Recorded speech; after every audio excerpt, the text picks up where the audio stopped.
It includes the airbrush tanning tool with dip tube, mist control switch, and charging connector, 2 cartridges both with rubber caps, the bronze cartridge for the liquid tanning solution, and the blue cartridge for cleaning out the airbrush tanning tool.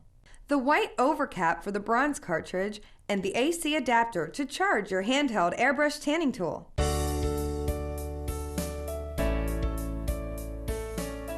It's important that you fully charge the airbrush tanning tool for 6 to 8 hours before using it. Once it's fully charged, you'll have 45 minutes of spray time. Be sure to remove the adapter before spraying. If you have sensitive skin, test the tanning solution on a small area of skin and wait 24 hours before using it with the airbrush tanning tool. If the test area itches or is irritated, do not use it on large areas of the body.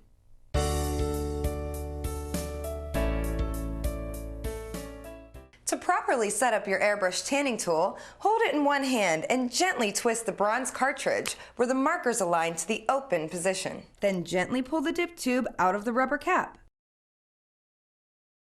Lift up the rubber cap on the end marked "Open here" and move it to the left or right to clear the opening. Do not remove the other end of the rubber cap. Slowly pour instant airbrush tanning solution into the cartridge. Do not fill it above the max line. Place the rubber cap back over the opening and press it down tightly to ensure that it's securely closed. Gently place the dip tube down through the center of the cap into the solution and gently twist the cartridge until it clicks into the locked position. Don't force it into place to avoid stripping the cartridge. Now you're ready to jet tan!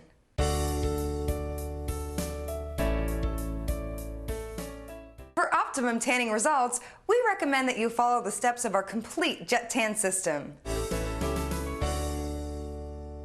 For best results, your skin should be clean, dry, and freshly exfoliated. It should also be free of makeup, deodorant, perfume, moisturizers, soap, and powder. We recommend using our Jet Tan Foaming Body Exfoliator, designed with very fine jojoba and microcrystalline beads to gently remove the skin's impurities. Other exfoliators may contain oils, which leave a residue that can interfere with your tan.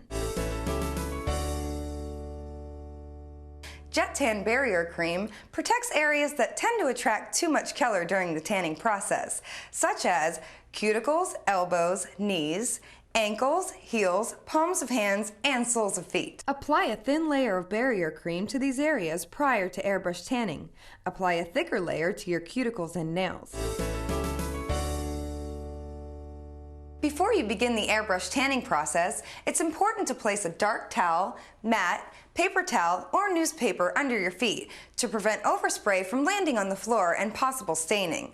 Spraying inside the shower is another convenient option. Do not turn the airbrush tanning tool upside down when a filled cartridge is attached. This could cause the unit to clog and permanently damage the machine. We recommend that you practice first by spraying onto a piece of white paper to make sure you're familiar with the function of the airbrush tanning tool.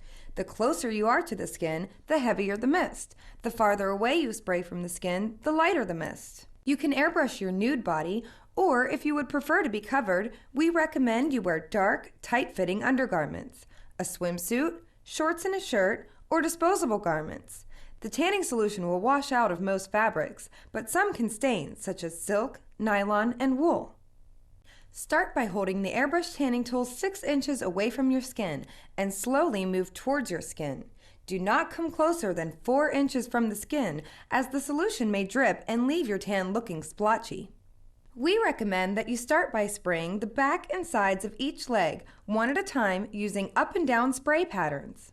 Then work from the front of the leg around to the back. You want to achieve a light, even mist all over your skin without runs, drips, or heavy splotches of color. Spray slowly and evenly by moving from one area of the skin to the next. If you make a mistake and get a run or a blotch, pat the area gently with a paper towel or sponge. Do not try to rub the area. You can always come back later and respray to blend the spot if needed. Hold the airbrush tool farther away from the feet to allow the solution to lightly mist down upon them. Use lighter coverage on the toes and sides. When spraying your shoulders and chest, stand in front of a mirror to guide your spray. You want the solution to mist down onto the top and rounded areas of the shoulders. If desired, you can spray an extra coat across the shoulders and along the tops of your arms for more of a sun-kissed look. tanning solution gets in your hair, don't worry, it won't stain and will simply wash out. Don't spray the solution directly into your armpits, but mist them lightly. When spraying your arms, use horizontal patterns. With your arms outstretched, rotate the arm backwards as much as you comfortably can with fingers spread and palms facing down. To spray your hands, hold the airbrush tool about 12 inches away and spray a light mist down onto your hands from the top. Allow 5 to 10 minutes drying time for your hands. Beading may appear on any body hair, however, the solution will absorb naturally into the skin. Spraying your back can be difficult depending on your flexibility. We recommend enlisting the help of a family member or friend for best coverage. Or you can bend over, hold your tool over your shoulder, and lightly mist over your back. After you've completed your airbrush tanning session, use our Instant Tanner and Bronzer for the face. It's designed to give the face a beautiful golden bronze look in seconds and a self-tan that develops in 3 to 4 hours. It allows you to see where and how it is applied, which prevents streaking and gives instant color. We recommend you airbrush twice your first week to get a base tan and once or twice a week after that, depending on your preference. After your tanning session, allow about 10 minutes for your jet tan to completely dry before putting on clothes or going to bed. We also recommend that you wear loose, dark clothing after your tanning session. For shorter drying time, you can blow dry your body or sit in front of a fan until the solution is fully absorbed and your skin is dry. Do not work out or shower for at least 8 hours after application. Sweat can cause a natural reaction that can result in poor color and uneven tanning. You can still go out in the sun with Jet Tan, but we highly recommend that you wear sun protection, such as our Jet Spray SPF 30, which will give you a beautiful sheen as well as protecting you from sun damage. Jet Spray SPF 30 was designed to be used with your airbrushing tool. Simply pour the solution into your blue cartridge and spray it over your body.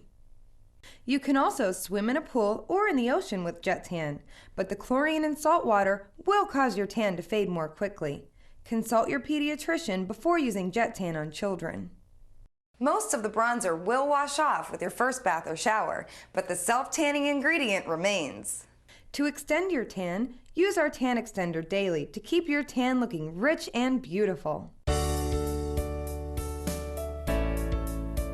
It's very important to clean your airbrush tanning tool after each application to help prevent possible clogging. Once you've completed your tanning session, slowly twist the bronze cartridge until it clicks to the open position and slowly pull the dip tube out of the rubber cap. Lock the white overcap onto the bronze cartridge until it clicks securely and store it in a safe area until your next Jet Tan application. For your convenience, we've provided a separate blue cartridge to use with water for cleaning out your airbrush tanning tool. Follow the same instructions as setting up your airbrush tanning tool, but instead of tanning solution, pour water into the blue cartridge. Spray the water through the unit into your sink until the water runs clear.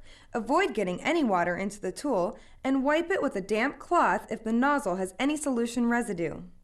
And always be sure to recharge your airbrush tanning tool in between uses. If you find that your airbrush tanning tool doesn't work, we recommend that you try the following. Take a straight pin and puncture the hole on the white inner cap, or while holding down the trigger with one hand, cover the nozzle with your index finger.